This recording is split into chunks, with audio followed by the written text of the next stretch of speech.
Welcome to the broadcast of news at 9 p.m. on Sumtv, the pulse of the nation. We sincerely apologize for coming in late. I am Ira Daniel Okwe. On the news tonight, Minister of Works demand improvement on toll collection and warn contractors on slow pace of work. Lagos State Government signed Memorandum of Understanding with Suma Group for Lekki Epe International Airport construction.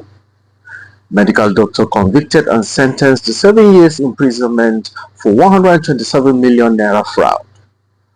On to business news, Nigerian stock market records significant gains as all share index rises by 1.38%.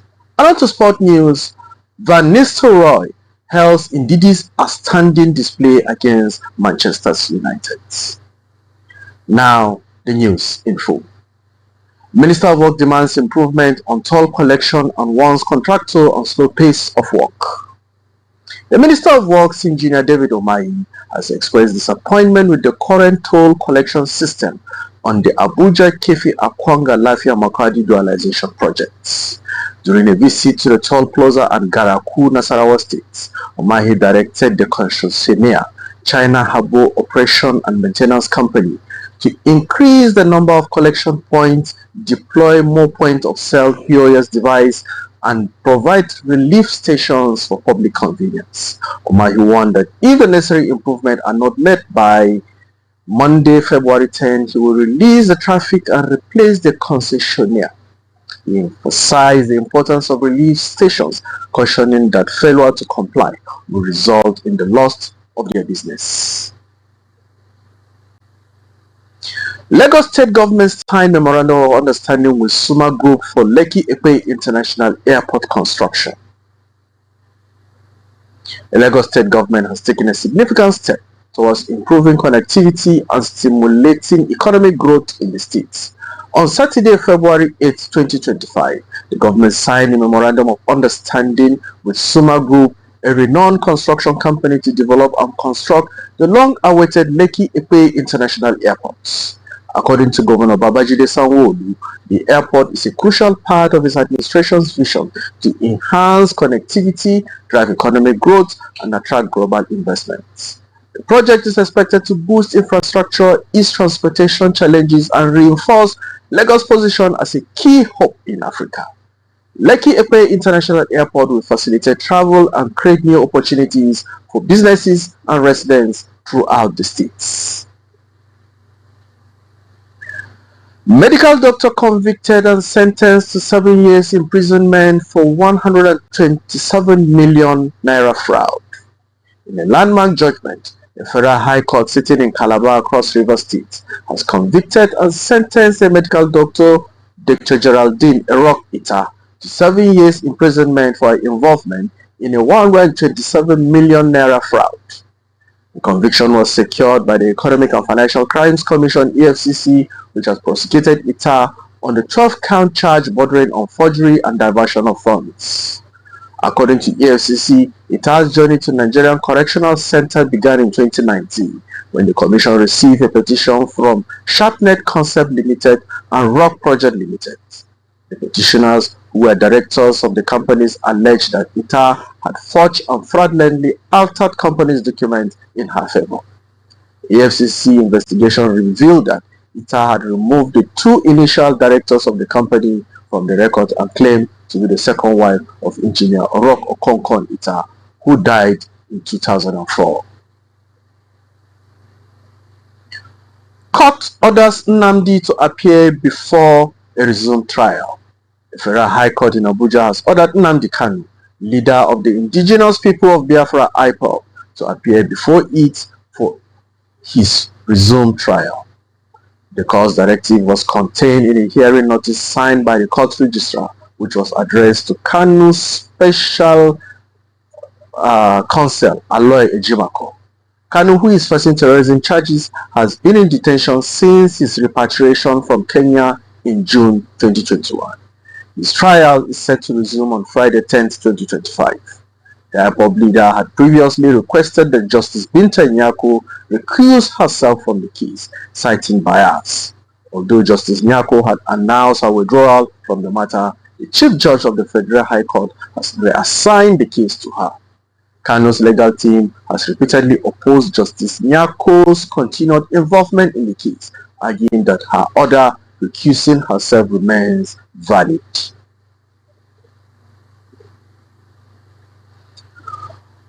On to Osun State now. Ogbomosho Manor commends Gombe State as model of peace and unity. The son of Ogbomosho land, His Imperial Majesty Oba Gandhi Afolabi Olaoye Orumugege III, has praised Gombe State as a shining example of peace, progress, and harmonious coexistence in Nigeria. During a courtesy call on Governor Mohammed Inuwa at the Government House Gombe, the monarch expressed his admiration for the state's peaceful atmosphere, infrastructure, and economic potential. Oba Olaoye noted that Gombe surpassed its expectations, particularly in terms of peaceful coexistence and physical infrastructure. He praised the government's commitment to promoting unity among diverse ethnic and religious groups, emphasizing that the model of governance in Gombe is one that Nigeria as a whole should learn from. The monarch also announced his intention to relocate one of his businesses to Gombe, citing the state's conducive environment for commerce and investments. And on to Bauchi State, ATBU matriculate 4,364 new students for 2024-2025 academic session. The report has said that Abubakar Tafawa Balewa University ATBU Bauchi has matriculated 4,364 new students for 2024-2025 academic session. The matriculation ceremony was held at the 1,000-seater lecture theatre at the Yelwa campus of the ATBU. During the ceremony, the Vice Chancellor, Professor Ibrahim Hassan Garba, administered the oath and covenant of the university to the new students. He also warned against indecent dressing, cultism, and other destructive behaviors. Professor Garba emphasized the importance of adhering to university's dress code, stating that any student who violates the code will be sent out of the lecture hall. He also reiterated the university's zero-tolerance policy for cultism and other vices. The Vice Chancellor advised the new students to remain focused, disciplined, and committed to their goals. He encouraged them to seek help when needed and to ask questions, assuring them that the faculty and staff are available to support them. Professor Garba also congratulated the new students on their admission, describing it as a rare privilege. He urged them to play by the rules and regulations guiding their conduct in the university. The matriculation ceremony marked the official initiation of the new students into the university. Nigerian Army scored major victory against terrorists in Zamfara State. In a significant blow to terrorist group operating in Nigeria, the Nigerian Army has successfully overrun the notorious Tungan Fulani Hills in Zamfara State, killing over 50 terrorists and injuring at least 25 others. The operation, part of Fansanyan Bindiga, targeted top commanders of terror kingpins Beldo Turji and Sani Mai Nasara Aka Sani Black. According to counter-insurgency expert Zagazola Makama, this marks the first successful operation takeover of Tungan Fulani Hills in years. A once impregnable terrorist stronghold in Zurmi Shinkafi axis. The area had witnessed 5 failed military offensives, resulting in the death of scores of troops and destruction of military equipment. The military's victory has crippled the terrorist supply chain and cut off their escape routes. Following the defeat, terrorists are fleeing in disarray, prompting the military to expand its operation beyond Zamfara into Katsina, Sokoto, Kebbi, and Kaduna states to prevent their regrouping. Security agencies are urging local communities to cooperate with intelligence officers and report any suspicious movement to ensure fleeing terrorists are swiftly captured. The military has also declared a zero-tolerance policy on terrorism, vowing to wipe out every trace of terrorist activities. Also in Sokoto State, government abduct imam and 10 worshippers from a mosque. A devastating attack has shaken the Bunshe community in Sabon Birni local government area of Sokoto State, as government stormed a mosque during the early morning Subahi prayers, abducting at least 11 worshippers, including the imam. The brazen attack, which occurred on Thursday, has left residents in shock and fear, with many expressing concern over the growing insecurity in the states. Eyewitnesses report that the Asalan, who have long terrorized the community, struck just as prayer began, whisking away their victims before security forces could intervene. The swift response of the Nigerian army troops prevented further carnage, but the gunmen had already fled with their captives. The Sokoto State Police Command has confirmed the incident, assuring the security agencies are working tirelessly to secure the safe return of the abducted worshippers. This assault underscores the rising wave of violent attacks in Sokoto State and other northern states in Nigeria. And report coming in from Osun State said, Great Ife Movement, a group of indigenes of Ile-Ife in Osun State, has called on the state government and security agencies to intervene in an alleged illegal village head installation by the Ogunsua of Modakeke Oba Joseph Tariola. According to Femi Oyeyinka, president of the movement, the villages in question include Toro, Alapata, Oyeri, Onibambu, and Odurayi, belong to the Ife community and are under the exclusive jurisdiction of the Oni of Ife, Oba Adeyeye Onitan Ogunwusi. The group considered the attempted installation of village heads in these areas as a criminal act of trespass and an affront to the Oni's authority. They urged the Ogunsua of Modakeke to refrain from further action and appeal to the state government, law enforcement agencies, and other stakeholders to intervene and prevent a potential breach of public peace. In response, Venerable Debo Babalola, chairman of the Christian Association of Nigeria, Ife East Local Government Chapter, called for peace and noted that both the Oni and Ogunsua have been advocating for peaceful coexistence between the two communities. A report from Ondo said, state government disputes Navy claims on oil well location. The Ondo state government has refuted the Nigerians' Navy claim that the abandoned oil well at Oke-Agbo Isekun located in Ogun State. According to the state government, the oil well is situated in Ondo State, specifically on Iba Island, which has historically been part of a larger Mahin country. The government cited historical records, including the 1914 amalgamation and subsequent administrative divisions, to support its claim that the oil well is located within Ondo State. The surrounding communities, including Ago Alaja, Bologun Bodi, and Fasoyi, have always been part of Ondo State, with their inhabitants being indigene of the state. The Ondo State government has called on the National Boundary Commission and relevant federal agencies to provide documentary evidence to resolve the disputes. The state government has also assured its commitment to protecting the oil well and collaborating with security agencies to prevent criminal activities in the area. Ogun State lawmaker pledged to reform pension law and address retirees' concern. Report from Ogun State said, the Ogun State House of Assembly has vowed to review and amend the state pension law of 2013 to address the concern of pensioners in the state-owned tertiary institutions. This move aims to ensure timely payment of pension and alleviate the hardship faced by retired professors and academic staff. Chairman of the House Committee on Establishment and Public Service Matters, Honorable Babatunde Taylor, emphasized the need to revisit the 2013 pension law to address gray areas and create an enabling environment for workers. He noted that addressing pension issues is crucial to retaining talent, especially in the education sector, which is already affected by the Japa syndrome. The minority leader of the Assembly, Honorable Lukman Adele, assured that all relevant stakeholders, including the Commissioner for Education and representative from the Ministry of Justice, will be invited to deliberate on the issue.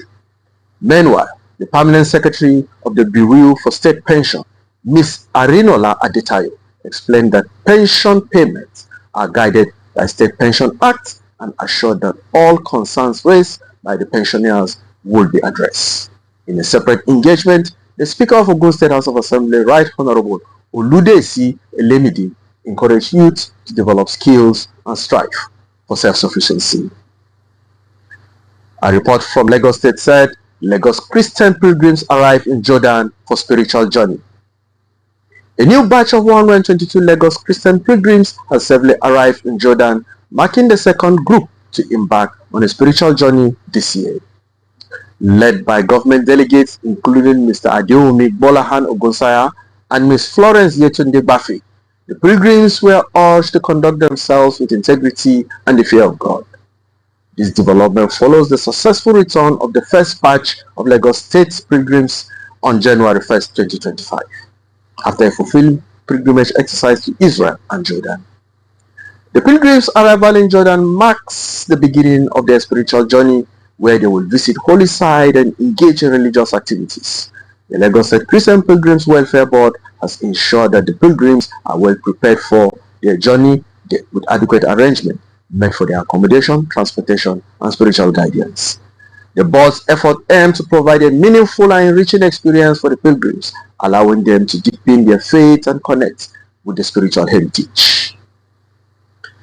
Report from Kwara State says Emir of Ilorin cautioned Kwara monarch against indiscriminate land sales. The Emir of Ilorin, Alhaji Ibrahim Zulu Gambari, has warned traditional title holders in the Ilorin Emirate against the indiscriminate sale of land. This warning comes amidst reports of increased cases of land sales to multiple buyers within the state capitals, metropolis, and suburbs. Speaking at the turbaning ceremony of Alhaji Abdul Qadir Mahmoud as the new Alangua Okeogun ward, the Emir emphasized that land transactions should only be done through leasing and with his explicit approval to safeguard the Emirates' future generation. The Emir also charged the new Alangua Okeogun ward with promoting and preserving the rich cultural heritage of the Ilorin Emirates. Alhaji Abdul Qadir Mohammed, on his acceptance speech, promised to operate an open door policy and work towards the growth and development of Okeogun Ward, Ilorin Emirate, Kwara State, and Nigeria as a whole. And from Kogi State, the Forum of Igala Students, Forija, has strongly condemned the Kogi State House of Assembly's recent resolution to prohibit foreigners from buying cashew directly from farmers. Sorry, I take it again. The Forum of Igala journalists has strongly condemned the Kogi State House of Assembly recent resolution to prohibit foreigners from buying cashew directly from farmers. This move is seen as an attempt to control cashew prices, ultimately harming the already struggling farmers. According to Akogu Yusuf, president of Forija, the people of Kogi East, who are primary cashew farmers in the state, deserve better. They have the right to sell their product directly to buyers, free from the exploitative prices of middlemen. Forija demands that Kogi State House of Assembly reconsider its resolution and prioritize the welfare of cashew farmers in the states. The organization also called on Governor Ahmed Usman Ododo to intervene immediately and put an end to this move. The cashew industry is a vital source of income and economic stability for the people of Kogi East. Any attempt to disrupt the smooth operation of this industry will have far-reaching consequences for local economy and the people who depend on it. Police arrest 165 suspected illegal immigrants in Kebbi State. Report from Kebbi State has it that the Kebbi State Police Command has apprehended 165 suspected illegal immigrants from various Francophone countries. The arrests were made following intelligence gathered by the police. According to the police, the suspected immigrants were found residing in a 3-bedroom flat in Kuwait area of Birnin Kebbi. The suspect, comprising nationals from Burkina Faso, Ivory Coast, Benin Republic, Niger Republic, and Mali, were allegedly involved in Connect Ponzi scheme. The police spokesman CSP Nafi Abubakar stated that the suspects were found to be residing in Nigeria without valid documents. The police have transferred the suspect to the Nigeria Immigration Service Kebbi State Command for further investigation and necessary action. And from Katsina State, report has it that Katsina State Police Command achieved major success against bandits. In a significant breakthrough, the Katsina State Police Command has neutralized 11 suspected bandits and rescued 85 kidnapped victims in January 2025. This achievement was announced by Police Public Relations Officer Abubakar Aliu while reviewing the command's achievements. The police also recovered 213 suspected rustle animals and apprehended 45 suspects in connection with 52 reported major crimes. These suspects include 4 kidnappers, 6 culpable homicide suspects, 7 armed robbers, and 3 suspected informants to bandits. Additionally, the police recovered various items, including 4 rounds of AK-47 live ammunition, 3 motorcycles, and vandalized street solar lights. Aliyu commended the officers and men for their hard work and dedication to duty, expressing appreciation to the Inspector General of Police Kayode Egbetukun and the Katsina State government. Kano State collaborate with Tunisia on garment production. In a bid to strengthen economic ties, Nigeria, Kano State has pledged to collaborate with Tunisia in various sectors, including agriculture, infrastructure, and trades. A key area of focus will be garment production and dye industry. Governor Abba Yusuf made this announcement during a courtesy visit by the Tunisian ambassador to Nigeria, Mohsen Antits, at the Tunisia-Nigeria Multi-Sectoral Economic Forum. Yusuf emphasized Kano's position as a leading commercial hub in sub-Saharan Africa and his commitment to building mutual benefit partnerships. The Kano Dry Port is expected to play a strategic role in advancing international trade. This collaboration aims to promote economic growth and development in both countries. Going to Kaduna State has placed on high alert as CSO warns against derailing peace. A civil society organization, the Transparency and Accountability Network, TAN, has sounded the alarm over potential unrest in Kaduna State, urging political actors to refrain from derailing the peace currently enjoyed in the state. TAN National Coordinator Comrade Michael Briggs expressed concern that recent development among the political class are threatening the state's stability. Briggs emphasized the need for the National Security Advisor Nuhu Ribadu to take swift and decisive action to prevent the situation from escalating. The group warned that undermining the trust of investors who are beginning to return to the state will jeopardize Kaduna economic fortunes. Jigawa State extend Hajj registration deadline by 1 week. Jigawa State Pilgrims Welfare Board has announced a 1-week extension for intending pilgrims to complete their payment for 2025 Hajj fare registration. The new deadline is now set for Tuesday, February 11, 2025. According to the Director General of the board, Alhaji Ahmed Labo, the extension is necessary to allow more intending pilgrims to complete their registration. This year, National Hajj Commission of Nigeria has allocated 1,809 slots to Jigawa State for Hajj pilgrimage. A report coming from Imo State said Imo State Governor received high marks on security from Ahiazo Patriotic Front. Ahiazo Patriotic Front, a group of professionals and governors advocates in Ahiazo Mbase local government area, has commended Imo State Governor Senator Hope Uzodimma for his efforts to improve security and development in the states. During a quarterly review meeting held on February 4, 2025, the group praised the governor for overseeing one of the most peaceful Christmas seasons in the last 5 years. Many Imo indigents who returned from abroad for Christmas did so without incident thanks to governor's security reforms. The APF also passed a vote of confidence on the chairman of the Progressive Congress in the Ahiazo local government, Chief Etedbat Ogu, and the chairman of the local government, Chief Larry Chikwe, for supporting the governor's vision for Ahiazo.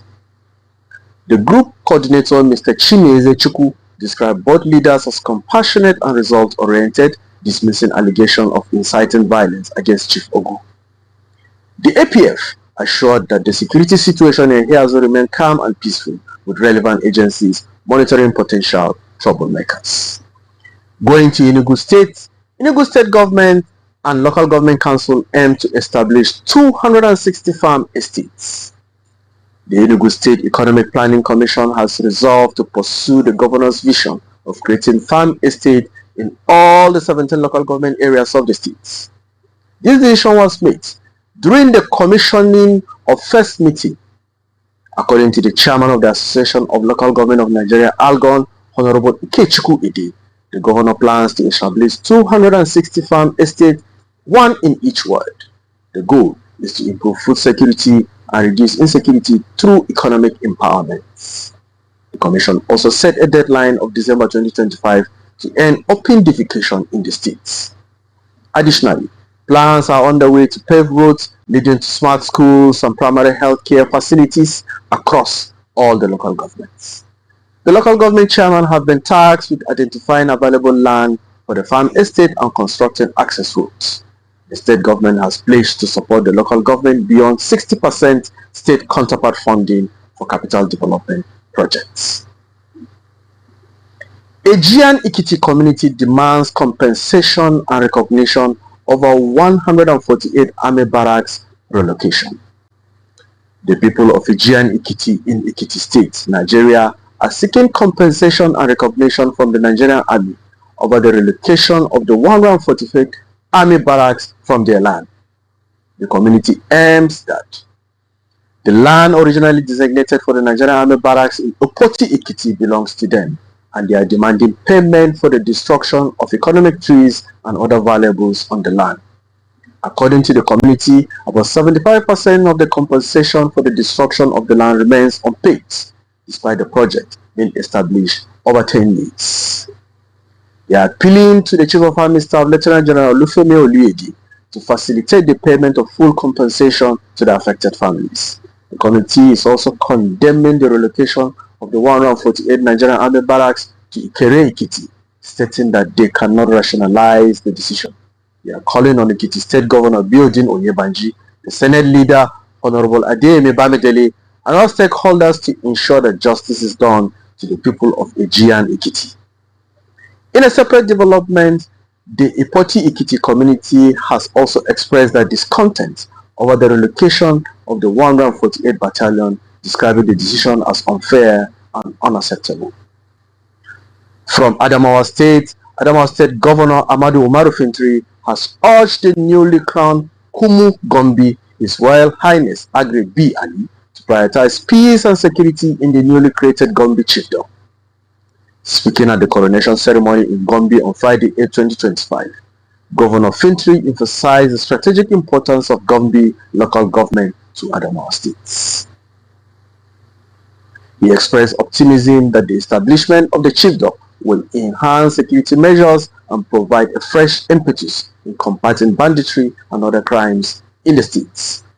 Governor Fintri also reaffirmed the state government's ban on illegal mining and deforestation for charcoal production, calling on traditional rulers and security agencies to ensure strict enforcement. In addition to security concerns, Governor Fintri highlighted the economic potential of Gombe, citing its vast opportunity in solid minerals extraction, agriculture, industrial growth, and tourism. The governor commended the unity and determination of the ethnic groups in Gombe, including Ganda, Lala, Bura, Hona, Gwabi, and Fulani, for coming together to establish the chiefdom. With the official presentation of the staff of office, Gombe Chiefdom embarks on a new journey with its first traditional ruler expected to lead with vision and commitment towards a future of peace, unity, and development. We now go for a short commercial break. We'll be right back. Please don't go away.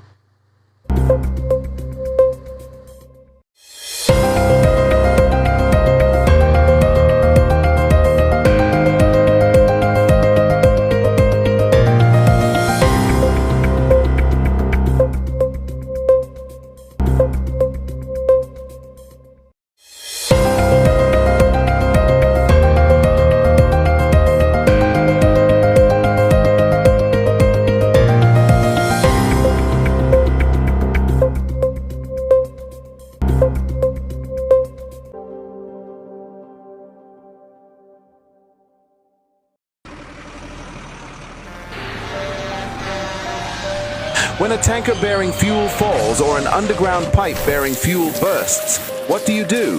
Scooping fuel in your bucket or running far away from impending fire? You have a few seconds to take the wisest decision. Walk away? No, that is not enough. Shift?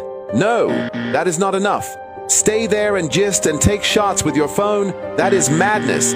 Run. Yes, run away. Yes, your life depends on your action. The flames come suddenly, Unexpected but uncontrollable. Why? Fuel is highly inflammable. Why? It just requires a spark to set off a ravaging inferno. So, don't stay there to think. Storm away to live. Do not throw away your life in anguish for meaningless fuel siphoning. Be advised.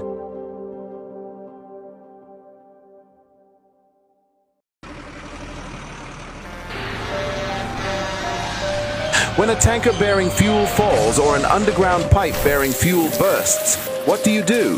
Scooping fuel in your bucket or running far away from impending fire? You have a few seconds to take the wisest decision. Walk away? No, that is not enough. Shift? No, that is not enough. Stay there and gist and take shots with your phone? That is madness. Run. Yes, run away. Yes, your life depends on your action. The flames come suddenly, unexpected but uncontrollable. Why? Fuel is highly inflammable. Why? It just requires a spark to set off a ravaging inferno. So, don't stay there to think. Storm away to live. Do not throw away your life in anguish for meaningless fuel siphoning. Be advised.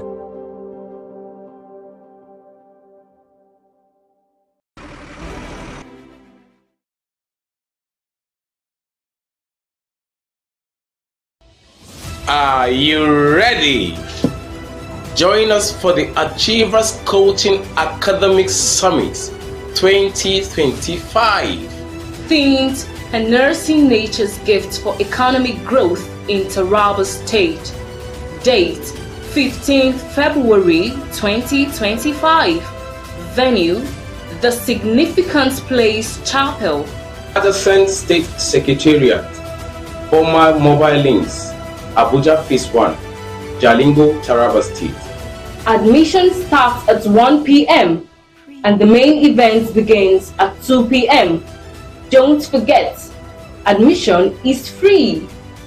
Featuring insightful session on crop farming, agro-processing, value chain development, animal farming, and dry season farming. With top facilitators including Dr. Hope Dauda Gaina, Mr. Godfrey Tafida, Honorable Zano Hassan Mekaswa, Chief Gabriel Olayinka, and Mr. Waziri Aaron Anthony. Don't miss this opportunity.